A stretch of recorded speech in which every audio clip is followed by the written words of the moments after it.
আমার হাতে যে ব্রেক হোসটা দেখতে পাচ্ছেন এটা কিন্তু একটা অ্যাক্সিডেন্টের মাধ্যমে খুব ভালোভাবে ড্যামেজ হয়েছে। এতটাই ড্যামেজ হয়েছে যে এখান থেকে ব্রেক ফ্লুইডও বের হয়ে যাচ্ছে।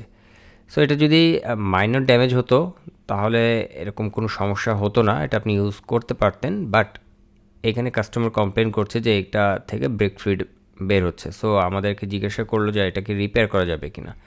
সো আমরা বললাম আপনি ব্রেক হোসটা পাঠিয়ে দেন আমাদের কাছে, আমরা দেখে জানাচ্ছি। সো দেখার পরে যেটা বুঝতে পারলাম যে হ্যাঁ এটাকে রিপেয়ার করা পসিবল। সো এটাকে কীভাবে রিপেয়ার করবো এই পুরো প্রসেসটা এই ভিডিওতে দেখাবো।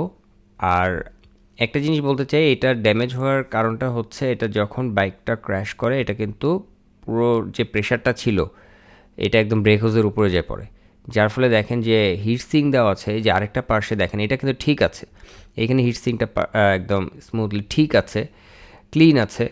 বাট এই পার্টটাতে একদম এই যে এইখানে আমি আরও পয়েন্ট করে দেখাচ্ছি, এই যে দেখেন এই এই পোর্টটা এই পার্টটাতে একদম পুরাটাই এটা ড্যামেজ হয়ে গেছে এবং একদম ভিতরে যে স্টিল ব্রেডের যে ম্যাট স্টিলটা আছে সেটা পর্যন্ত এখন ভিজিবল হয়ে গিয়েছে। এই যে দেখেন এইখানে কিন্তু যে জয়েন্টটা আছে বেঞ্জো জয়েন্টটা এটা কিন্তু ঠিক আছে, সেইখানে কোনো রকমের কোনো প্রবলেম হয় নাই। বাট তার আগে দিয়ে এইটা পুরোটাই একদম মানে একদম নষ্ট হয়ে গেছে। সো এটাকে অ্যাকচুয়ালি কেটে ফেলে দিতে হবে। সো একটা মার্ক করা আছে, কাস্টমারকে আমরা বলছেন একটা মার্ক করে দিন যে কতটুকু কেটে ফেলে দিব, যে কতটুকু আপনার দরকার।